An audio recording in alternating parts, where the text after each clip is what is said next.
Good afternoon. On behalf of the Centers for Medicare and Medicaid Services, the Administration for Community Living, and the Indian Health Service, I would like to welcome everyone to the Long-Term Services and Supports webinar series. My name is Samantha with Kaufman and Associates, and I will be your moderator today. Today's webinar is Staffing Shortages in Tribal Facilities. Before we begin, I would like to highlight the main features of your Zoom webinar interface. First, the presentation slides are the main window, and the speakers will appear at the top just above the presentation. At the bottom of your screen is the Zoom menu bar. Here you will find the Q&A box. We encourage you to use this feature to submit any questions at any point during the webinar. We will leave time for a Q&A segment to address all questions. At the bottom of your menu bar, you will also find a chat box. Please use the chat box to report any technical issues you may be experiencing. We will respond to those concerns as they come in. Another menu option is the raised hand icon. Please use this feature when you would like for us to unmute your line to ask a question during the Q&A segment. Additionally, live captioning is available during today's broadcast. Please click the CC icon from your bottom menu bar to use this feature. Finally, please be aware that today's webinar is being recorded and that the recording will be made available online in the near future on cms.gov. If you would like a copy of the slides sent to you directly, please email ltssinfo@kaufmaninc.com, and I will place that in the chat box as well. With those announcements made, I would like to welcome everyone to today's webinar. Please note that this webinar series is supported by a contract awarded by the Centers for Medicare and Medicaid Services. The opinions, findings, conclusions, and recommendations expressed in this webinar are those of the presenters and do not necessarily represent the official position or policies of the Department of Health and Human Services or the Centers for Medicare and Medicaid Services. I would like to introduce our panel. Ray McAdams, Morningstar Care Center. Billy Phillips, Morningstar Care Center. Jared Denton, Native American Health Management. Ron Ross, Native American Health Management. Deb Arbogast, Medicine Wheel Village. Ron, at this time, you can go ahead and begin our program. Thank you. And we'd like to express an appreciation to everybody that's joining us this afternoon. We appreciate your interest in long-term services and supports. And we'd also like to thank CMS for their support too. A little background on UNITE, which stands for Uniting Nursing Homes and Tribal Excellence. We've been around for about 7 years now. We're a consortium of people that are committed to help natives across the United States, Alaska, and Hawaii. And we're into promoting evidence-based education, training, and best practices and quality improvement initiatives. And you'll see our website later on in the presentation. And if you have questions to go forward after today, please reach out to us and we'll respond back to you. We work with tribes all across the United States on facility-based as well as home-based services for tribal elders and tribal members that are disabled so that they can age in place. We also did a webinar a few months ago, and it's available on the Medicare website, the CMS website, on reimbursement issues that you might find helpful to understand reimbursement for Medicaid residents in nursing homes. Next slide. Our mission is to partner with Native Americans, Alaska Natives, and Native Hawaiians to improve the quality of life of elders and the disabled through the implementation of our evidence-based practices and culturally relevant education and training.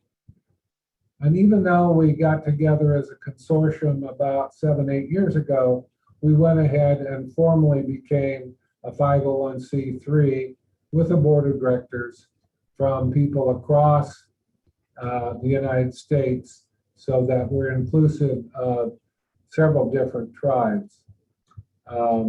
We're membership based, And if you get on our website at the end, it'll tell you how to become a member. And of course, we would appreciate anybody that would become a member. And the membership fee is quite reasonable at only $50 a year.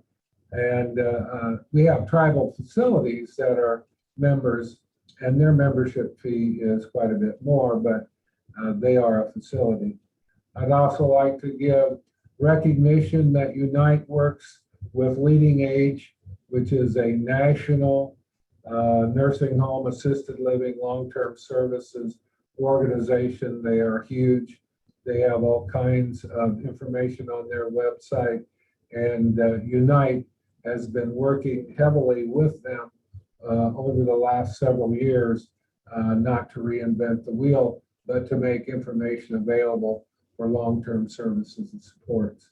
And now I'm going to turn it over to Jared and the next slide.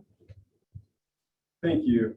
Today there will be 5 presenters, and just a little bit of background on each one. Ray McAdams, then she is the cultural director and environmental supervisor for the Morningstar Care Center. And Billy Phillips, she is the director of nursing for Morningstar Care Center. And my name is Jared Denton. I'm a regional manager, and I work with Native American Health Management. Ron Ross, he is the CEO of Native American Health Management. And then Deb Arbogast, she's the administrator for Medicine Wheel Village. Next slide. There are 4 major objectives that we'll be covering today and you'll hear about. The first one being the discussion of the top 10 staffing challenges for tribal nursing homes and assisted facilities. Then discussion of the past and present roles of nursing staffing agencies.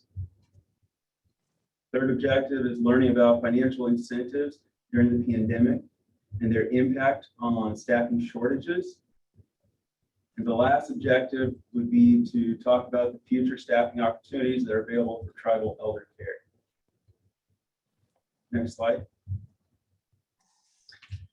So some of the staffing challenges, and this will just be overview. We'll talk more about each one as we go throughout the presentation. But the first challenge is the low and fluctuating census. We see that residents are either leaving the facility or sometimes they're reluctant to be admitted. It has become quite a cycle, which causes issues with sometimes staffing. And also, if you're trying to set out a balanced financial report, it's tough to project what that will be just because of the constant influx of staffing up and down, and also the admission of residents. Another challenge are the regulations and mandates, and it seems like these change frequently. Sometimes it's a battle between resident rights and also the regulation or safety of residents. Staff turnover due to working short. It's tough to find PRN staff, and sometimes the staff that is scheduled might end up sick, and it's tough to find other staff that aren't working to cover that shift. And so it's being flexible and trying to come up with creative ways to help with the staffing issues that arise, especially during the pandemic. Low availability of trained staff on reservations. There are many reasons for this. A couple are just because there's a lot of remote areas and housing is tough. So, you might be able to find a staff member that is able to come and help out, but they don't have housing. And so the travel distance could be quite far and be a little tough to allow that transportation and for them to be able to work at the facility due to hard to find the housing. Another one is the effect of PPE restrictions on the work environment.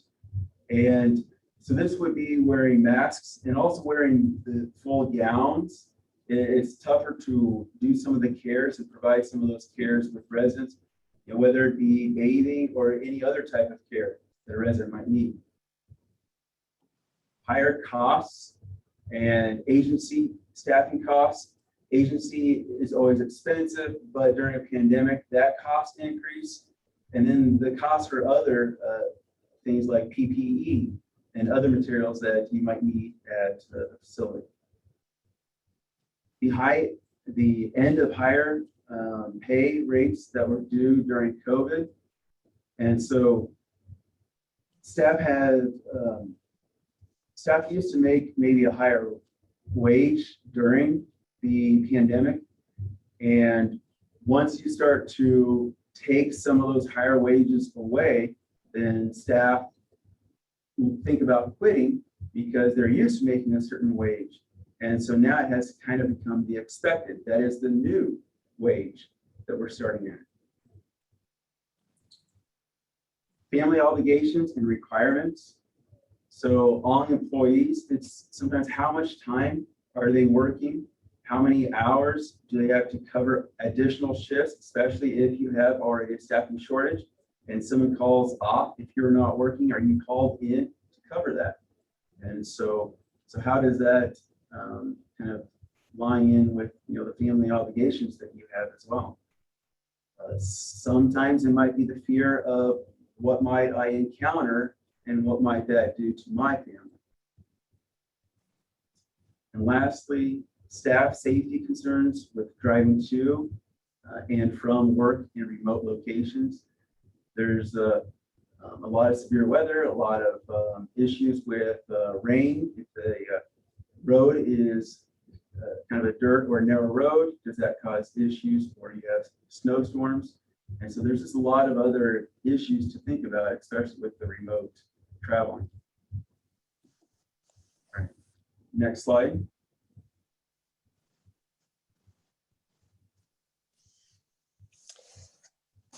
So with past staffing concerns, prior to COVID, it was hard enough getting licensed staff into long-term care, especially when you're in nursing school. We go and speak to these graduating nursing classes, and there's a bias against what are my job duties in long-term care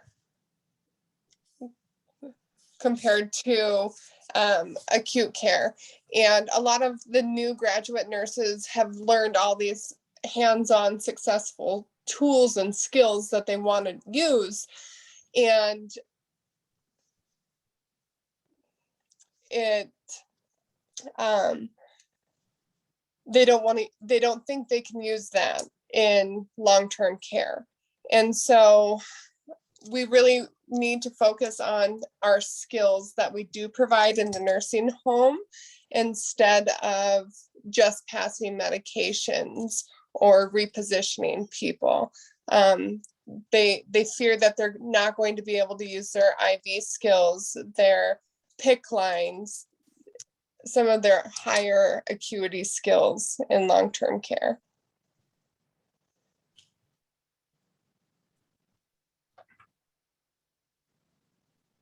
Ray?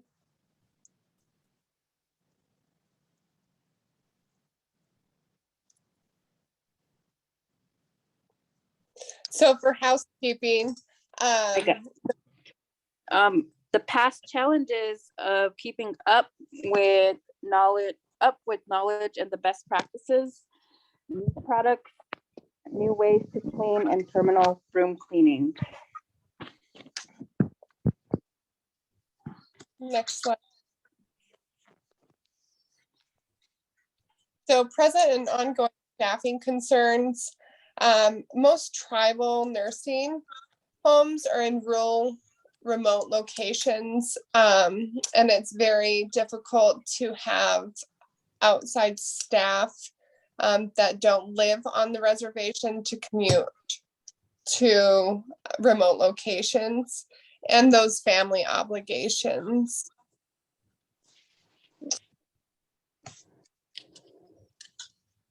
Next slide.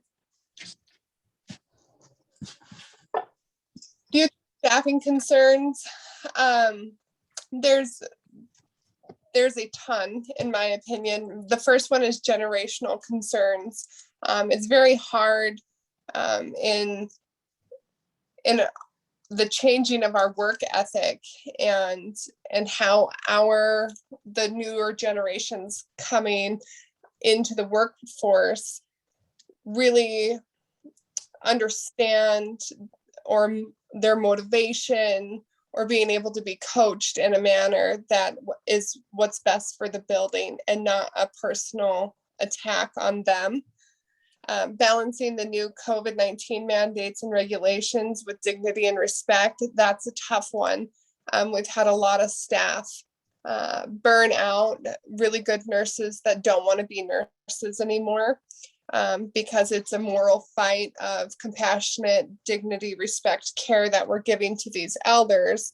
And then over here looking at COVID-19 regulations and trying to find that balancing act of how we really can continue that compassionate care, give them their dignity and respect, but also put them in isolation for 14 days due to mandates. And that kind of goes over the hypocrisy and double standards of just a big balancing act. And it really covers the impact of excessive regulations that make little sense or conflict with other law practices. One of the big things that I see is we all want to treat all of our elders in our home the same with dignity and respect. But some of the regulations that are coming down is we're segregating our elders into they've been vaccinated and these other elders have not. And some of those elders that have not, they're not their own person to make that choice. And so it's a balancing act. Next slide. So challenges in using temporary staff. We have used quite a bit of agency staff throughout this process that we have gone through. And we want to use our own staff. I think it is, I think it is important for that continuity of care. Once you come to work and you're committed there and really motivated to make it a better place, you try harder. And then when you use temporary staff, they're here for 6 weeks, you get them trained and they're out for maybe 4 weeks on the floor, and then you're having that same process.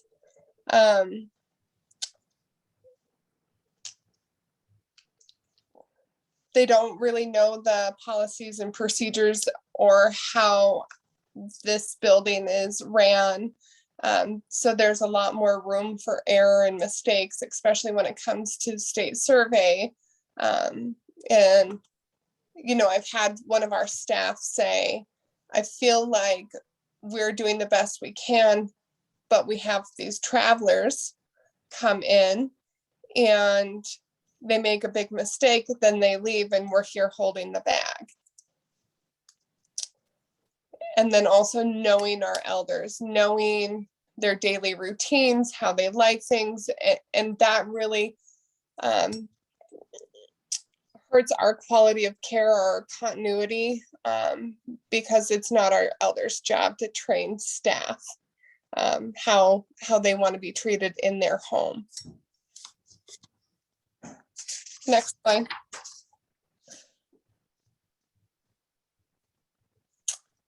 So I feel pretty passionate about this. I do feel that COVID-19 has ruined nursing in some sense.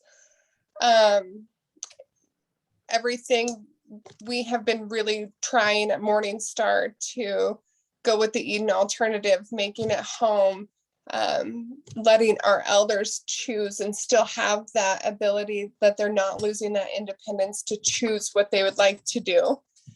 And when COVID hit, we went straight back to very institutionalized care. And as far as the nursing, pay is one of the major things. We were told we were heroes, in 2019, 2020, and everywhere like New York, they were hiring nurses. You could make $10,000 a week. And that's for bigger corporations. And then here we are in a remote tribal area that are standalone buildings.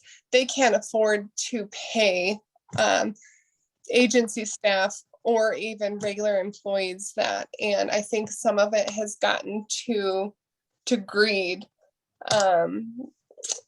They feel entitled, staff feel entitled of, well, I work for you, what can you give me? Instead of remembering that they work for a building, they work for a company, and what they receive in the end is a paycheck and benefits and a good schedule and camaraderie through our staff. And instead, it's getting turned around back on the employer of, what can you do for me? So I show up and I do my job, do the duties that you need me to do. Before COVID, I feel like nurses were in it for compassion, care, dignity, respect of our patients. And now it's really has been looking at what can I get out of it, instead of really going back to why we became nurses. Next slide.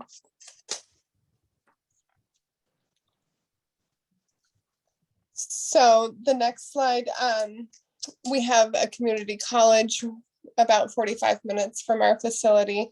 And I spoke to one of the instructors. The biggest thing that they're seeing, a lot of the students that are coming in, they're non-traditional students. And so they're trying to juggle real life things that are happening, their families, loved ones lost, things like that, and nursing school. And nursing school is really all in. And so they are seeing a struggle. They admit so many, and then maybe 8 to 10 drop out of the program.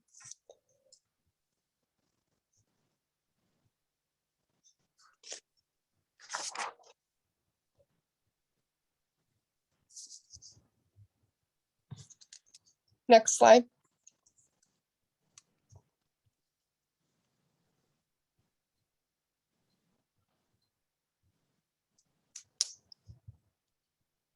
So specific COVID-19 challenges leading to staff shortages and job dissatisfaction. I think everybody can talk about this for a long time. And it goes back to balancing the regulations and what's best for our elders. And I kind of spoke on that prior of, are we doing what is best for our elders and their dignity and their respect and their mental health and their psychosocial health and their physical health, all while we're following these regulations that are coming down.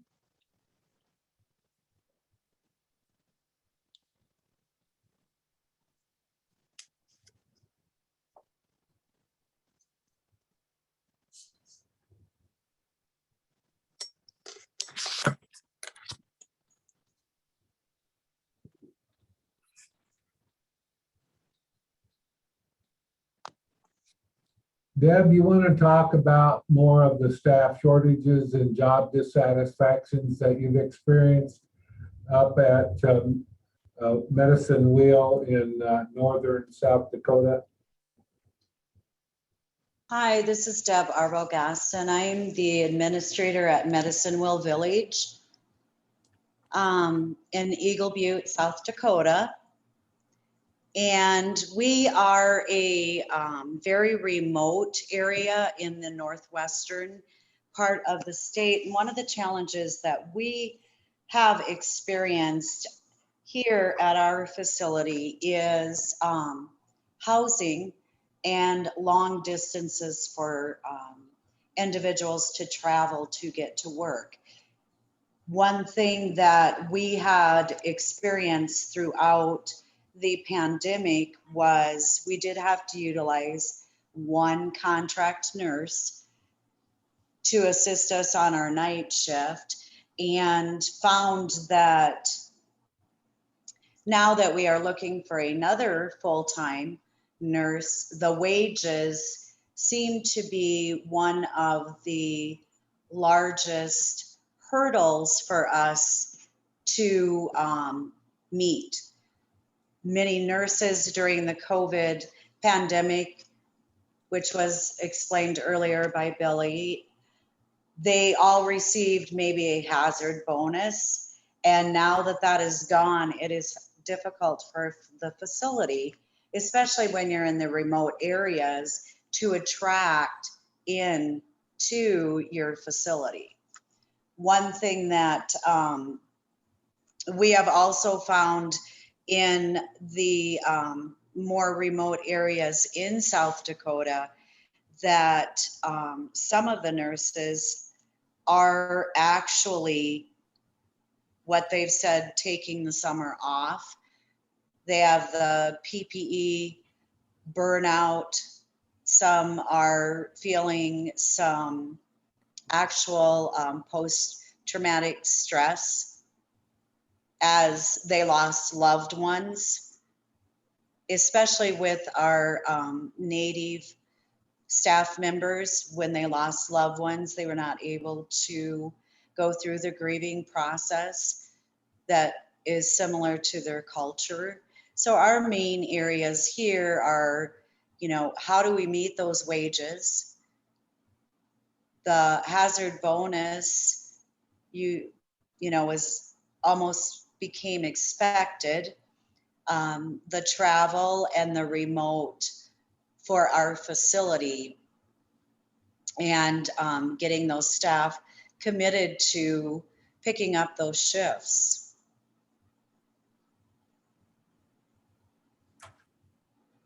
Next slide.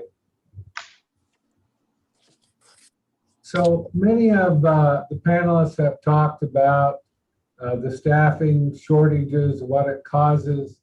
And, we kind of use this term burnout loosely, but, it's for real. Our staff have had to work overtime a lot because of the pandemic.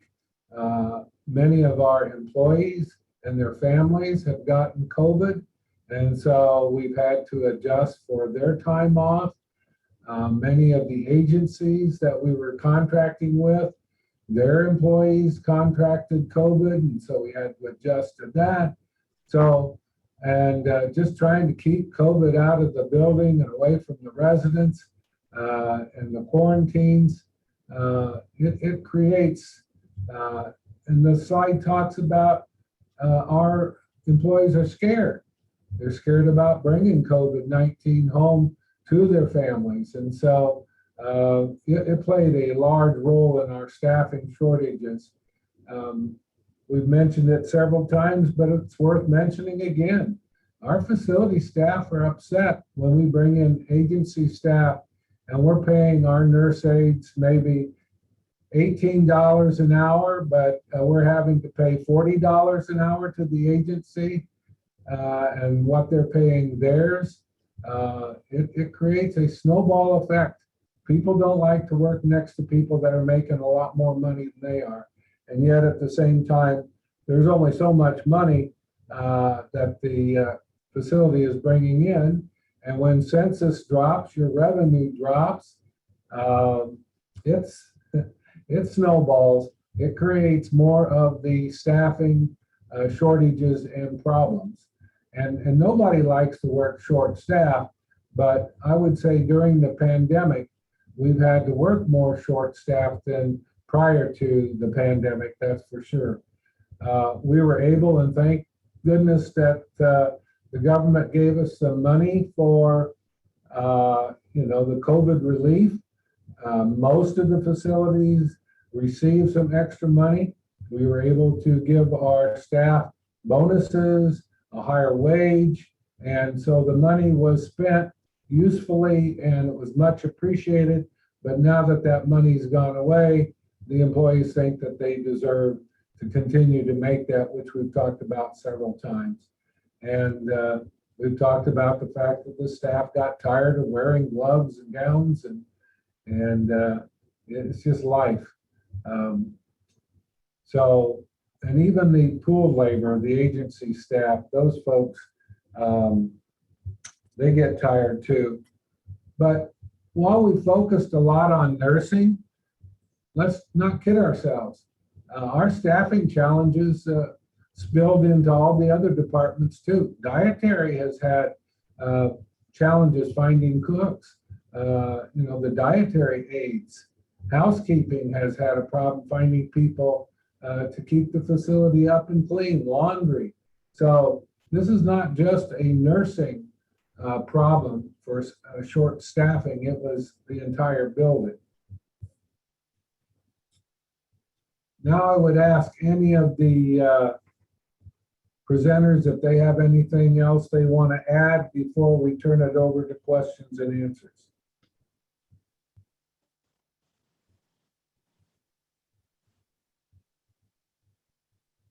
Okay, let's look at those questions and see what kind of answers we can give folks. This is our time for questions. Please enter your questions in the Q&A box located at the bottom of your screen.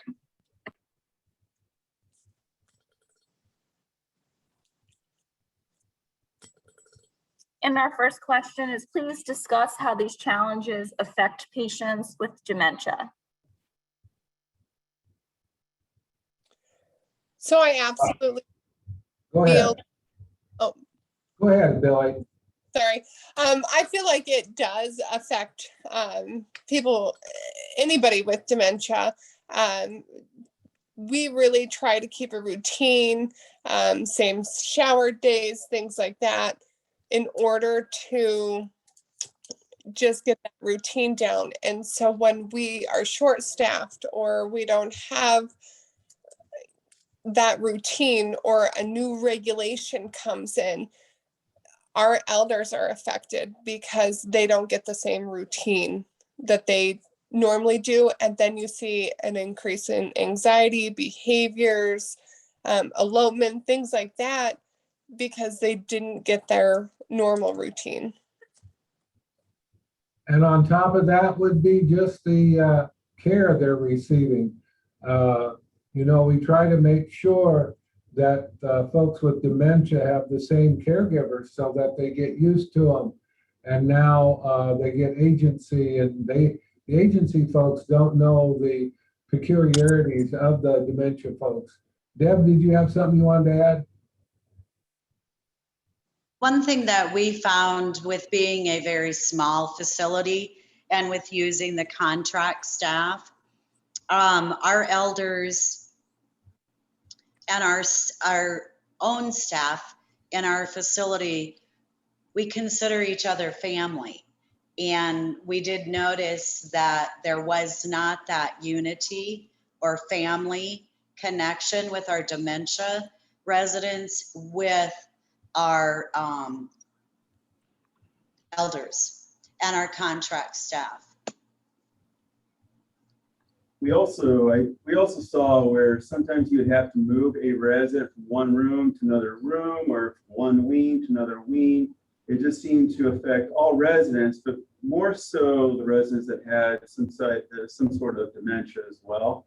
And then sometimes they had certain signs and symbols that kind of reoriented them. And so it just was difficult if they had to be moved, or like Ron was talking, the routine was disrupted in some fashion.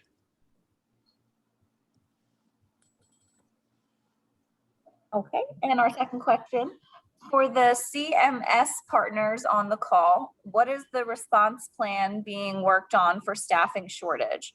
We are in need of an immediate response and a plan for a better way.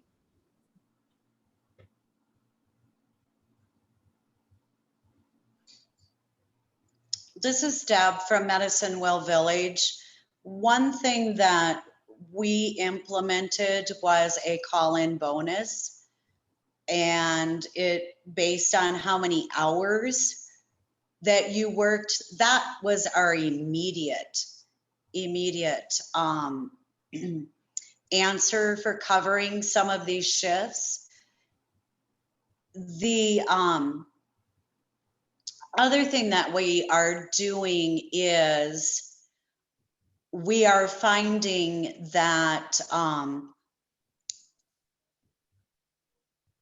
what we call the little things, we did a healthcare hero campaign, and then at the end we did give a bonus, but we are also investing in our nurse aides, med aides, to go on and get their LPN. So for the immediate, it's the little things, then showing that we as a facility and leaders at Medicine Wheel Village are committed to assisting our staff go on and get their LPN. So we are very confident that this plan will help us in the long term, and we're just trying to get through short term and finding, you know, right now, a lot of it is the bonus or the immediate pay for them when they were used to that, getting that hazard bonus and getting them to remain committed to showing up for their shifts. You know, as Unite, we cannot respond to the question to CMS about how to help with the immediate staffing shortage. But from what we are seeing from Unite, we know that Leading Age and several government agencies, including CMS, are exploring things like giving visas to semi-skilled. You know, it's been pretty easy to get a skilled, an RN, a visa to help out in shortages. And now we're hearing there is movement by Leading Age and the government to see what we can do to get some more semi-skilled folks into the United States to help us meet these shortages.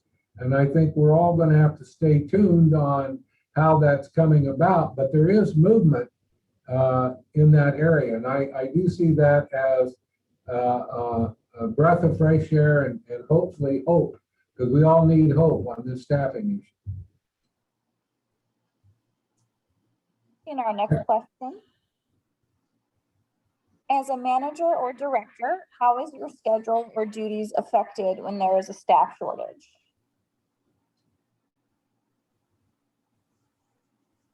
What was that question? As a manager or director, how is your schedule or duties affected when there is a staff shortage? This is Billy from Morningstar. So our duties are highly and greatly affected.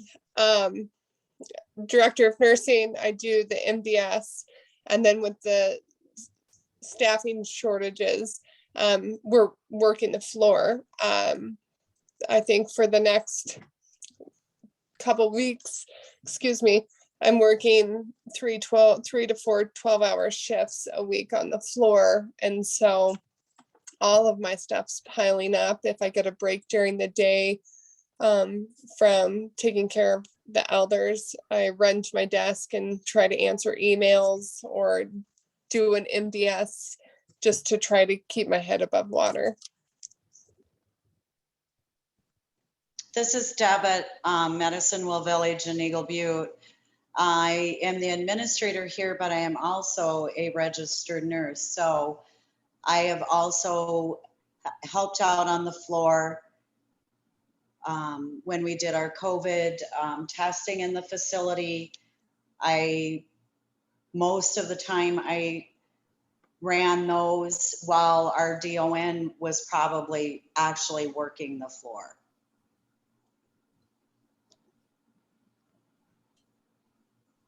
Okay, and our next question. Do you notice any differences in responses of older versus younger workers? For example, rate of PTSD?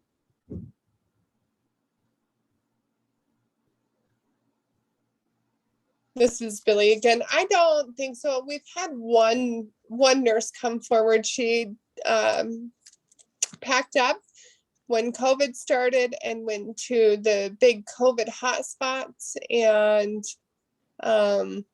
made a ton of money, came back here. She missed home and wanted to just work a couple days a week because she didn't really need to work because she made so much money. But it just was too much. She stated she had PTSD from the practices that she saw, from the deaths, from the isolation, having people die alone without their loved ones surrounded with them. So.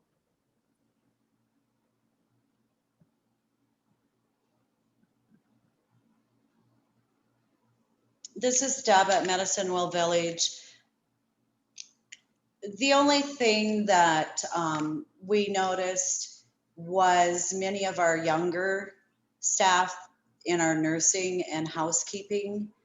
I did see more of the PTSD with them. The fear was more pronounced, and their fear of taking home to their loved ones than some of our older nurses and nurse aides. I think the fear was more pronounced in our younger staff. Okay, we have another question here. Do hourly staff typically get reimbursed for their mileage, and would that be an incentive? You know, we have some of the facilities have recognized travel time and or mileage to help compensate employees that have to travel. So I would say it's a mixed bag. Some facilities do, and some facilities don't, but we're aware of several that do, especially if, say, you have to travel an hour and a half or something, you would be getting paid some wage, of course, a lesser wage than if you work, but let's say you were making $30 an hour, maybe for the time that you were on the road, you'd get $20 an hour, something like that. So some of the tribal facilities have recognized the need to pay for travel time as well as mileage. But you also have to understand, we live in a finite amount of money that the facility is going to generate. And when your census drops, your revenue drops. And now your expenses are going up. You know, it's a difficult time. You can't make ends meet when you have less money coming in and more money going out. There's some facilities that also have transportation that they will pick up employees and then try to drop them off, which it makes it tough trying to juggle that schedule, along with if it's the same person has appointments that they take residents to. But that's one thing that some facilities have tried to do is to assist the employees by trying to pick them up and bring them back once their shift is over as well.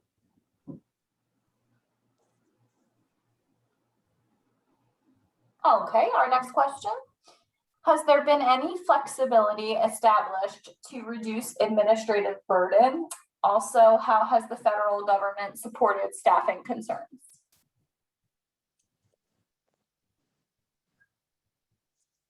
This is Billy. Sorry, for Morningstar. They have put out waivers, emergency healthcare worker authorization use. So they would be like a temporary CNA. They go through our trainings and they don't have to be certified, which has been super helpful. As far as like the administrative duties such as MDS, they do have a waiver, had a waiver. It has since expired that the timely MDSs don't count against the facility.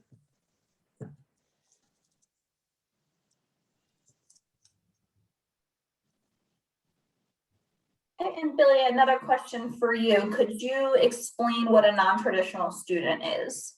Oh, sure. So traditional students are you right out of high school, they go into college.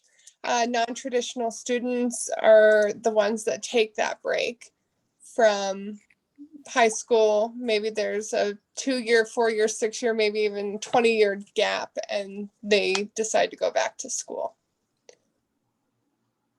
And most of the non-traditional students are probably working while they're getting their education.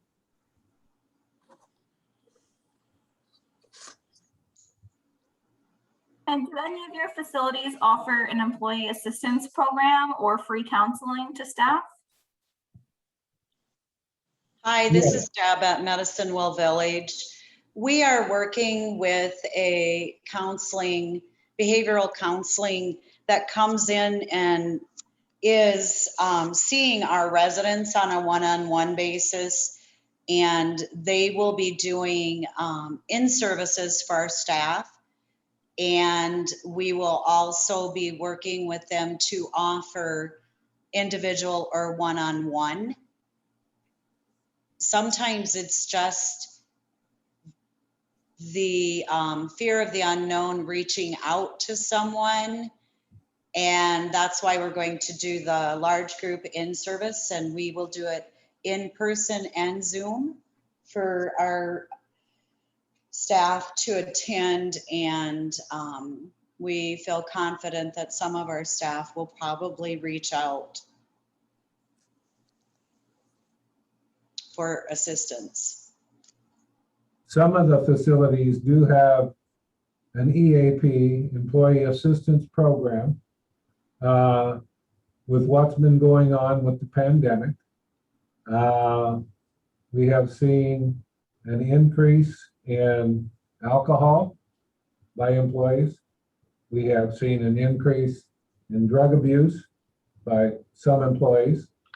And so those facilities that can try to make that assistance program available to help the employees as much as possible.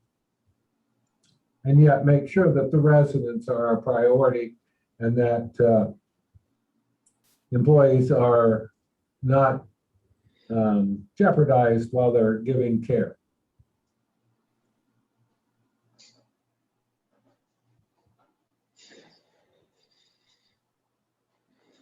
Okay, are there any other questions? That was our last question that was typed in. So we'll just give everybody another moment here if they do have any additional questions.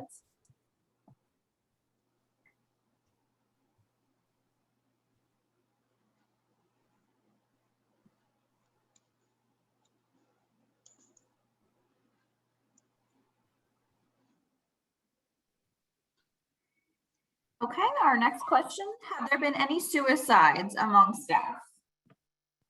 This is Deb at Medicine Well Village.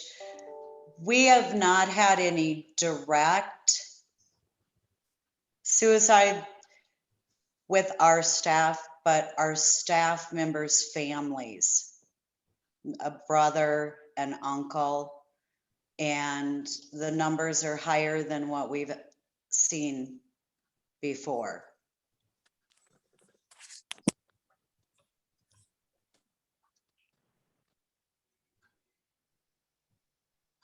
Okay, that was our last submitted question. Are there any final comments from any of the panelists? We'd just like to thank everybody again for joining us this afternoon, and you can rehear the webinar on the CMS website. If you have questions on becoming a member, you can get on our website, and we would just like to thank everybody for joining us this afternoon and getting a better understanding of the challenges that tribal facilities are facing with the staffing shortages, particular around the pandemic. And I would like to thank our panel for joining us today and sharing resources to help us with more knowledge on staffing shortages. In closing, I would like to remind everyone that today's webinar was recorded and that the audio and presentation slides will be made available online at cms.gov on the Tribal LTSS Technical Assistance Center website. Thank you again for joining today's webinar. Our session is now concluded.